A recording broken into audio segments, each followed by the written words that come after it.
meretas, dan memahami perkembangbiakan tumbuhan, untuk mendasari teknis dan cara maksimal dalam budidaya tanaman. Pada dasarnya budidaya tanaman, adalah mengharapkan panen dengan hasil yang tinggi, dan kualitas yang prima. Di mana hasil yang diharapkan tersebut, umumnya adalah hasil perkembangbiakan tanaman. Baik berupa biji, atau grain, buah, atau fruits, umbi, atau tuber, swing, atau bulbus, dan lain sebagainya. Pada pertemuan kali ini, kita akan membahas hal tersebut. Walaupun secara umum, agar kita lebih mudah, dalam melaksanakan teknis budidaya tanaman, yang akan diusahatanikan.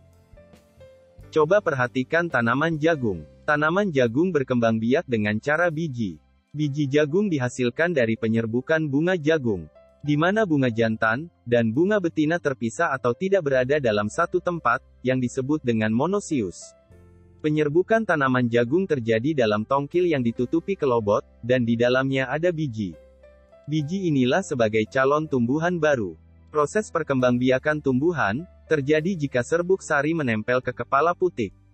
Bagaimana dengan perkembangbiakan singkong, atau ubi kayu, yang dalam perkembangbiakannya dibantu oleh manusia, dengan memotong batang singkong.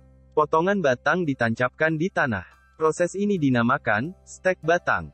Hal ini menunjukkan, bahwa perkembangbiakan tumbuhan, ada yang melalui proses penyerbukan, atau perkawinan, yang dinamakan generatif. Sedangkan tumbuhan yang berkembang biak tidak melalui proses perkawinan, dinamakan vegetatif. Perkembangbiakan tumbuhan secara generatif. Pada pembahasan di atas dijelaskan, bahwa tumbuhan dapat berkembang biak secara alami, dan melalui proses perkawinan atau generatif. Proses ini terjadi pada bunga. Bunga, merupakan bagian tumbuhan yang sangat penting pada proses penyerbukan. Pada bagian ini terdapat alat kelamin jantan, yaitu benang sari, dan alat kelamin betina, yaitu putik. Bagaimana tumbuhan melakukan penyerbukan? Amati kupu-kupu ketika hinggap di bunga untuk mengisap nektar, atau madu. Pada saat kupu-kupu mengisap nektar pada bunga, kaki kupu-kupu menempel pada putik dan benang sari. Sehingga dalam hal ini putik dan benang sari bertemu dan terjadilah proses penyerbukan pada tumbuhan. Selain dibantu kupu-kupu dalam hal ini hewan, penyerbukan pada tumbuhan membutuhkan bantuan angin, air, dan manusia. Anemogami, atau dibantu angin. Tanaman jagung, penyerbukannya dibantu angin. Angin yang menggerakkan batang tanaman jagung, sehingga bergoyang, dan membuat benang sari jatuh ke putik sehingga terjadilah proses penyerbukan. Tumbuhan yang berkembang biak dengan cara ini, secara umum memiliki ciri umum, hidup di daerah yang tidak terlalu banyak air, serbuk sari kering atau ringan, jumlahnya sangat banyak, dan mahkota bunganya kecil. Jagung, dan rumput-rumputan, merupakan tumbuhan yang berkembang biak dengan anemogami.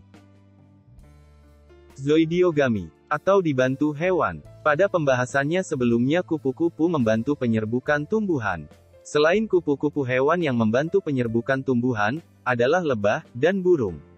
Ciri tumbuhan yang penyerbukannya dibantu oleh hewan, adalah, tumbuhan dapat menghasilkan madu, atau memiliki aroma yang dibutuhkan oleh hewan. Hidrogami, atau dibantu air. Ganggang, atau alga jenis tumbuhan yang hidup di air. Tumbuhan ini bertindak sebagai produsen di dalam ekosistem air. Penyerbukan pada ganggang dibantu oleh air, terjadi ketika seluruh bagian ganggang tertutup oleh air. Benang sari yang hanyut oleh air akan menempel pada putik. Selain ganggang, hihidrilla dapat berkembangbiakan dengan cara ini. Perkembangbiakan, ini secara umum memiliki ciri, yaitu, seluruh tubuh tumbuhan tertutup oleh air, dapat hidup di air dan bertindak sebagai produsen bagi hewan lain. Antropogami, atau dibantu manusia. Pernahkah kalian berjalan di sawah, ketika ditanami tanaman jagung yang sudah berbunga? Ketika kita lewat di antara tanaman jagung, tanpa kita sadari bagian tubuh kita mengenai tanaman jagung. Batang jagung bergoyang-goyang tanpa sengaja benang sari jatuh lalu menempel pada putik. Coba kalian amati tumbuhan anggrek, semangka, melon, vanili dan salak. Adalah tumbuhan yang hanya memiliki satu alat kelamin baik, itu benang sari, ataupun putik dalam satu bunga. Benang sari, dan putik tidak bisa bertemu, sehingga tidak terjadi penyerbukan. Tumbuhan ini membutuhkan bantuan manusia untuk melakukan penyerbukan agar tumbuhan ini tidak punah. Semoga bermanfaat.